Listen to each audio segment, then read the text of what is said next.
Well, this is excellent. Very, very good. I like the tempo very, very much. And of course, you kept the tempo very, very nicely, which is so important. Sometimes we hear rushing in this piece, but you were very nicely steady. It was very, very well controlled. If you had to play it again, would you, if you had to play it again, what would you try to do differently? I think one thing, like try and make my notes more even. More even, yes. So of course, this is difficult. You're sitting at a piano that it's not known to you, and so on, and you have to play a piece which is actually very challenging in terms of balance and precision and so on, right? On this unknown piano. So yes. You did quite well, but I would agree that a little bit more evenness in certain moments of the piece would make it even better, and in terms of balance, right? Yes. So, first question, and of course, we're talking not just you and me, like in the lesson, but we're talking to everybody, so we can think of certain things together. And learn together. Where's the melody? Where are the most important notes here? Is there a melody here? Well, it's like you could choose which voice that you want to play out, and so you could pick the octaves. Okay, so melody is something that we would sing, right? So if you were to sing this piece, how would you sing it? I would sing the right hand part. Well, let's sing it. I'm assuming this will be the first note, right? So can we sing? Da da dee da da da dee da da dee da. And now here, what would happen? Dee dee dee dee dee dee. Right? We'll probably sing those notes, no? Yeah. Okay. What about the left hand? Would we sing the bum bum bum bum, or would we sing da dee dee dee? If there were now we would need two people.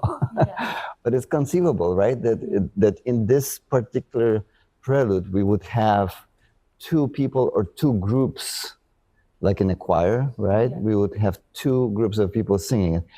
So certainly, sopranos would sing this.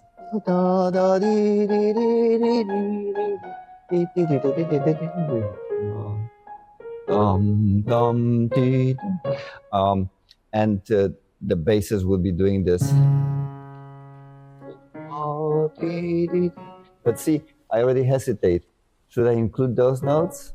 Or should I only do this?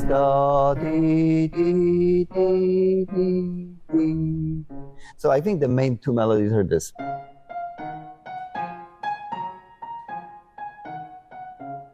Right? Now, this is a little bit arbitrary that I'm not doing, but I'm doing. There's nothing on the page to indicate it, right? It's just my choice. But when I sing, and I like to sing along, and especially when I practice, I like to sing because this is the most instinctive way of discovering things about music, right? If I sing it, I know what to do with it. And if I don't sing, I'm just thinking about it. So,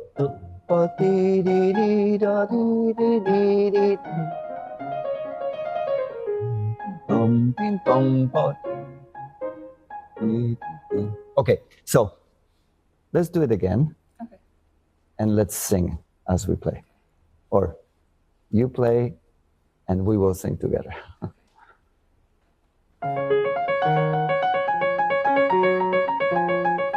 Okay, but you're not singing. Okay. So play and sing. Ready, go. La la la la la la la.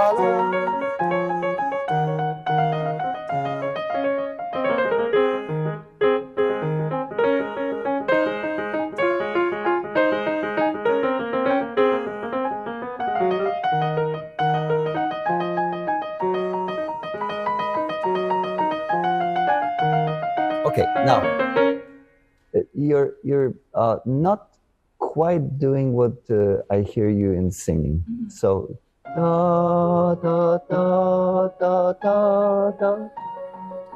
If you could bring out those notes a little bit more, let's do it in this time. A little bit more E sharp. Yes.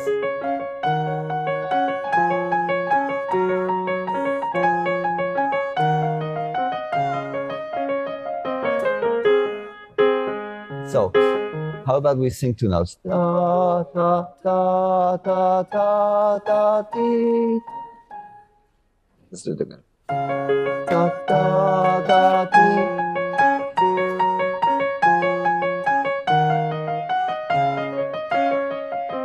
Good. And what about this?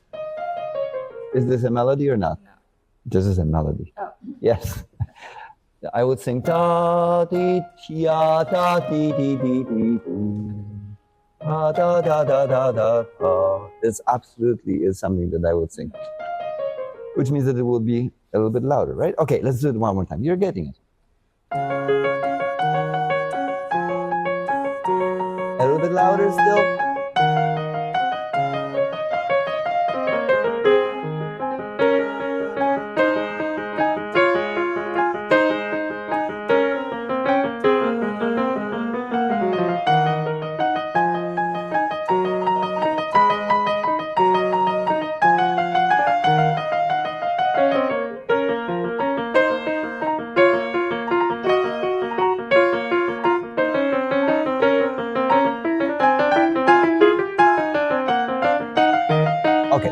Good.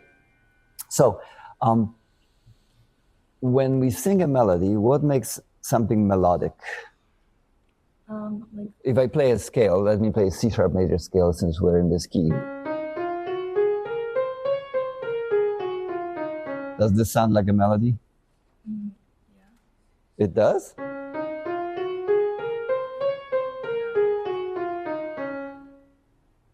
Not really. I wouldn't say, would you say it's a beautiful melody? No, not really. Okay, how about if I play like this?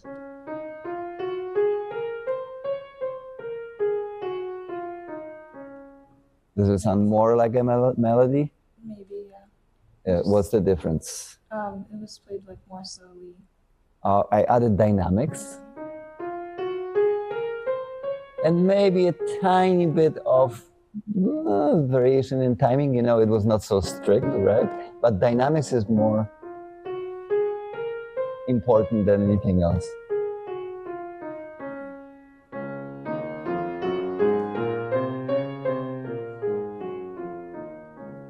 And when we sing, you know, everybody sings, you know, one point or another. And a lot of people sing completely out of tune, like all over the place, the wrong notes, right? But nobody sings ever without dynamics. Even the most unmusical people will always sing a little bit louder and softer and so on. So this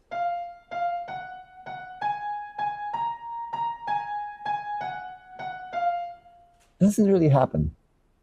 We would not sing this da da da da da. We would sing da dee dee da da da dee dee da da dee dee dee dee dee dee dee, and so on. Da dee dee dee da da dee da da dee da da da. Right? Da da da da da da. So let's do it again, and let's do a little bit of those dynamics.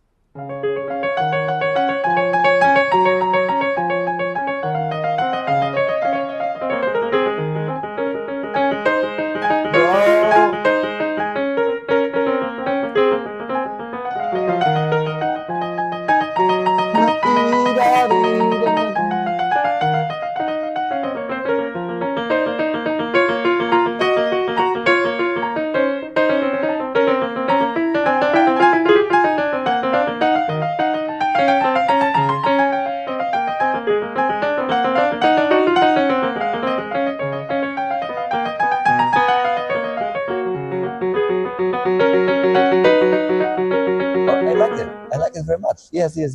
Of course, this is not one of those pieces that should sound like it's Rachmaninoff, right? So you don't want to overdo it and go up and down with dynamics too much. But a little bit of that shading, that sounds very, very natural, and of course prevents it from sounding mechanical, which would be not that you play it that way. Okay, now. Why do you think this piece is in C sharp major? I'm sorry. Wouldn't it be easier to read if it was in C major? Yes, definitely. Right? Why is it in C sharp major? All those terrible sharps. Why is it not in D flat? D flat would be the same notes, the same, well, I cannot say the same sound. I want to say the same sounds, but it's not. So why do you think it's in C sharp major? I'm a little unsure. Okay, why do we have different keys? Why don't we just have C major for all the pieces that are happy? And why don't we have A minor for all the pieces that are sad? It gives different colors. Different colors, yes, absolutely, yes. So what's the color of C sharp? I think C sharp major and C sharp minor are basically the same color. They're different mood, but the color is the same. What's the color? For me, for C sharp, I think it's really joyous and joyful and happy. That's the mood. Yes. But we're talking about color. You have to say color. What's Then color? I would say yellow. Yellow. Okay. Bright yellow or darker yellow? I think brighter. Brighter, yes. I agree with that. For me, it's even more than yellow. Mm-hmm. It's silver or something very, very shiny, a kind of metallic, Mm-hmm. Okay, so I think if it was yellow, I would go with D flat. So it would be D flat major, right? Now, on the piano, it really would not be any different, right? C sharp major and D flat major would sound exactly the same. But on instruments which are not fixed tuning, like here, on a violin, for example, where you could play a note slightly higher or slightly lower, which means slightly brighter or slightly darker, you could make a difference between C sharp and D flat. Mm-hmm. C sharp would be a little bit brighter and D flat would be a little bit darker. When you sing, you can also do that adjustment and so on. So this means that this piece is really, really very bright, right? And on top of that, it's a very active piece, right? It has all those notes.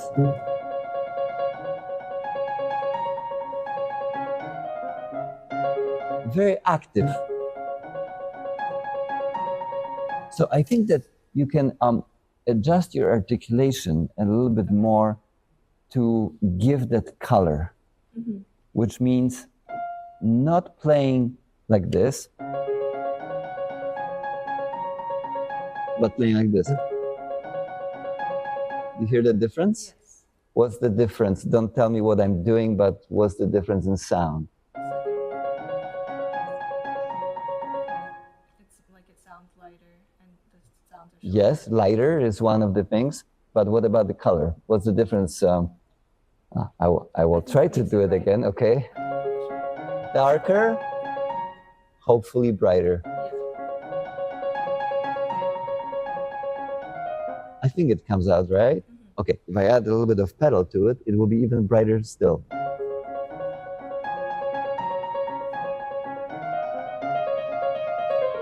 Okay, very good. So, how do we get that brightness in sound? Darker, brighter. I just showed you. Yes, in the darker, I use this portion of the finger, like the underneath, right? The softer part. And then when I wanted it to be brighter, I went on the fingertip in both hands. Another thing that affects that color is the speed in which I go into the key. If I want the brighter color, I go into the key very quickly, like I'm poking it with a needle. Thin needle and go in quickly.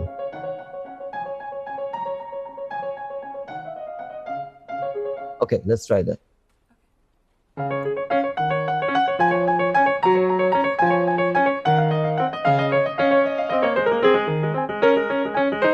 Good, good. Now, if you lift your fingers slightly more,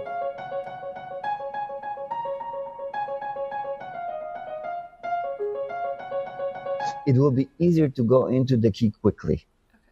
That has to do with,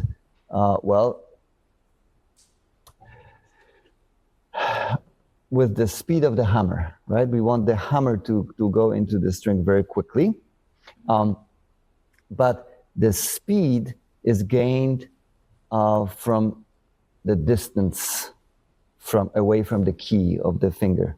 So we are all familiar with the concept of distance and velocity. It sounds, like it's a very complicated thing. But when we throw a ball, let's say that we take, a ball that we want to go very far, what do we do first with our arm? We swing it back, right? And then we throw. We don't go like this. When we have to, if we play golf, which I don't, but I know enough to imagine that that's how it goes. There's a golf ball and the golf club. If we want it to go far, we swing. And the farther we want to go, which means the faster the ball would have to go, the more we have to gain of the distance, right? Because the distance will allow us to gain speed. And the same with the soccer ball and so on, so on. The opposite is true. If we play golf and the hole is right there, we don't want to swing, right? Because it's going to overshoot. So we have to go closer. So the same with the finger or the arm, right? If we want something to be bright or also loud, because the loudness comes from how fast the hammer hits the string, which means how fast or slower the key descends. So if we want faster notes, faster hammer, and brighter and possibly louder notes, we have to have a little bit of distance. So watch.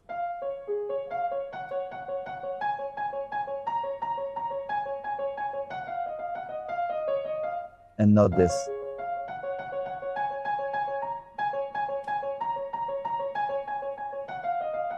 Okay, let's do it one more time. Lift your first finger before you play. Just the finger, yes, good.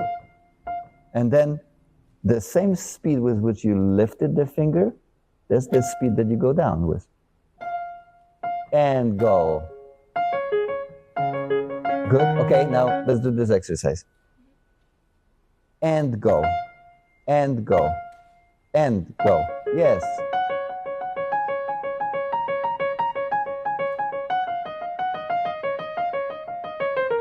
Good, good, good. Now let's exaggerate. We're going to do it slowly and like this.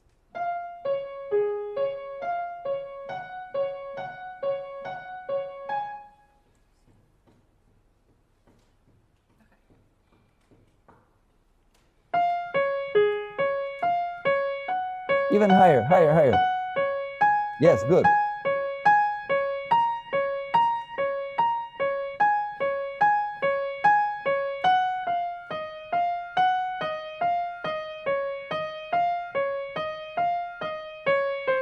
Yes, fourth finger too. The fourth finger doesn't want to lift, but we have to make it lift.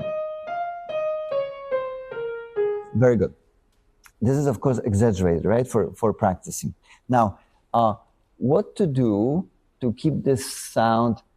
This would make it bright and it would make it louder if we wanted to, especially on those melody notes. What would prevent it from being heavy? Because we don't want it to be heavy, which you're not doing. But let's think what would make it not heavy. Just like having like a lighter touch and not digging deep into the keys. Yes. And what about the involvement of the arm? Mm-hmm. Do we want to involve the arm or not?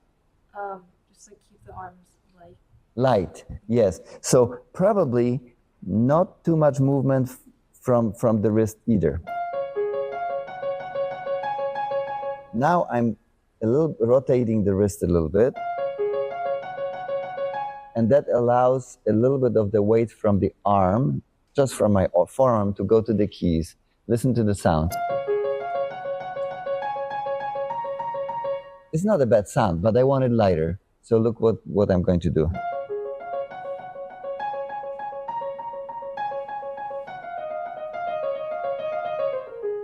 I isolate the fingers and I do not involve the wrist and the arm almost at all, right?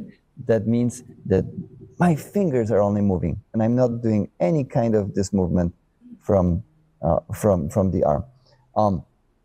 So that is what we would consider to be really a harpsichord technique. Of course, harpsichord has a much lighter keyboard, right? We don't need much strength to push the keys on a harpsichord, but it's when we want to play evenly on a harpsichord, especially in terms of rhythm, we have to be careful to play with that light touch of the fingers and so on. So in the old days, teachers would tell their students that the wrist should not move at all, right? And they would even do this typical thing of placing a coin on the wrist, and you would have to play without the coin falling off. Well, this is not the way to play a modern piano. Modern piano is a completely different instrument and so on. But this very much is a harpsichord piece. Yeah? The texture of it, the fast-moving notes, and the overall color, they would fit. All this would fit harpsichord very, very much. Okay, now, so we talked about the color of it, a little bit brighter articulation, possibly, involving the fingers a lot, lifting them a little bit more than you were doing before, right? We're kind of stuck at the beginning of this piece, but it really is so unified that all of what we need to talk about really is at the beginning, right? Once you get to it, that's the key to the whole piece. Then a little bit of dynamics and thinking how to shape that kind of hidden melody in it, and then the transitions being melodic.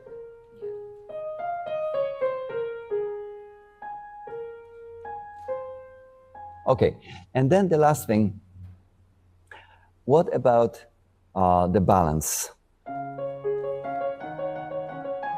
How many parts do we have to balance in this piece? 3. Okay. Because we have this, and we have this. So this is really a piece in 3 parts, right?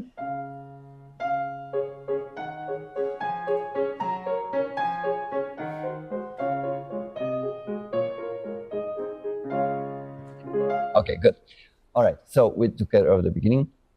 One morphing to talk about this.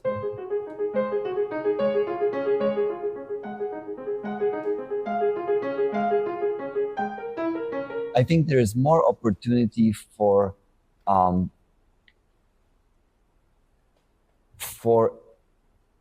color again, but not in the way that it's one color, but actually making it much more varied in terms of color in this place.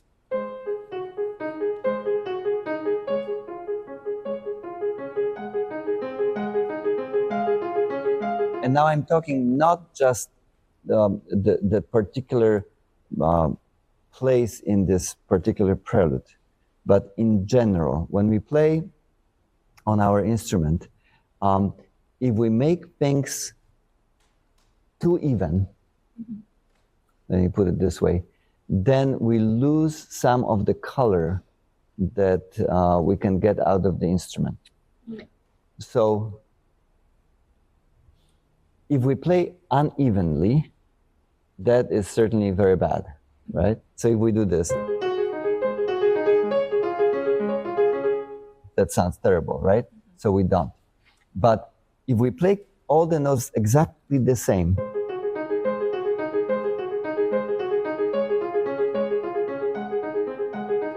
I'm trying. It's not coming out quite evenly, but I'm trying. Is it good? No, it's like monotone. Oh yes, very monotone, yes. So what do I have to do to gain a little bit of color? Because what I'm trying to achieve now is for this particular moment to sound like I'm looking through a kaleidoscope. You know what I mean by kaleidoscope? Okay, this thing that you turn and there are all those colorful patterns inside and so on.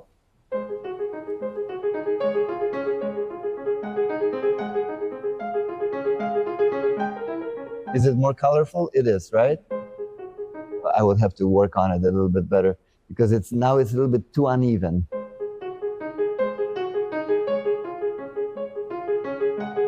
Oh, that was very good.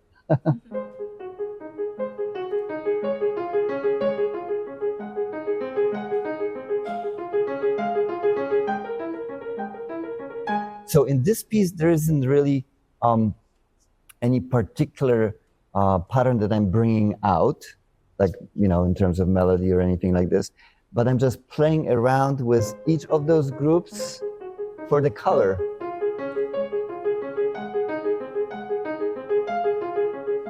And those notes in the left hand, right hand, they're mixing sort of of their own. I'm letting them go. Okay, so let's try that.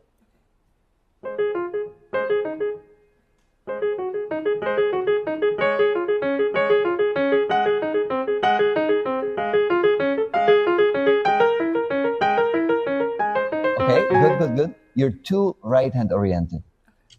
Try to bring out some of the notes of the left hand.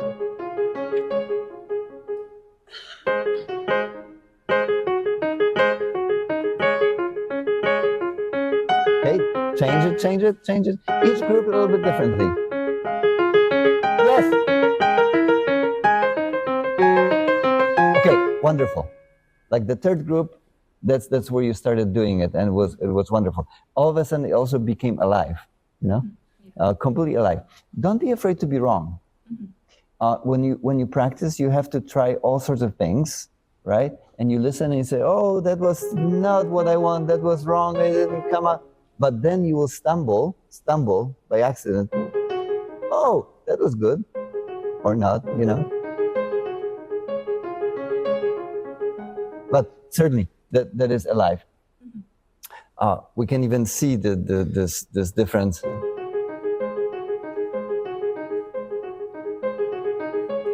Right? All of a sudden, the person is alive. Very good.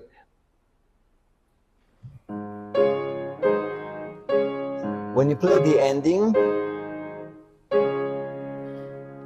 make sure that it stretches a little bit. Right? you ended up a little bit too casual for my taste. Can you play the yes, we should wrap it up. I know. Just the ending from maybe this part.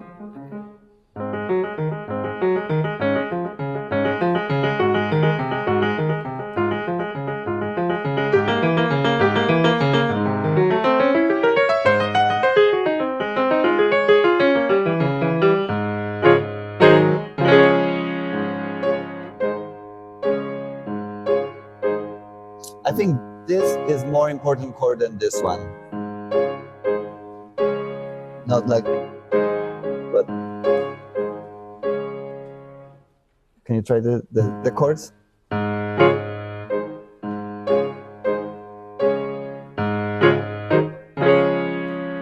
You're too early on the last chord. One.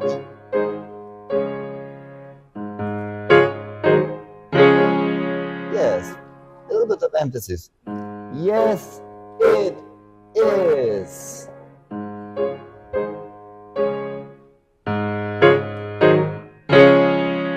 Good.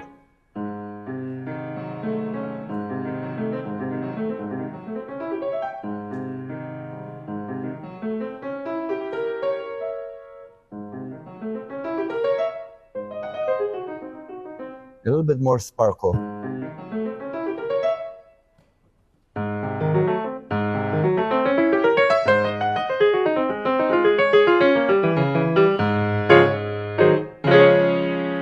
Still too early. 1 and 2 and 3 and 1. Subdivided. And 1. And when you say 3 and has to be slower than 1 and 2 and 1 and 2 and 3 and 1. 1 and 2 and 3 and 1. That sounds good. Yes, you don't want to slow it down too much, but you also don't want to end the piece like you just slammed into the wall, you know, and the wall stopped you instead of you stopping before you reached the end. This was better, but again, slight unevenness, meaning not monotone, is better than this, right?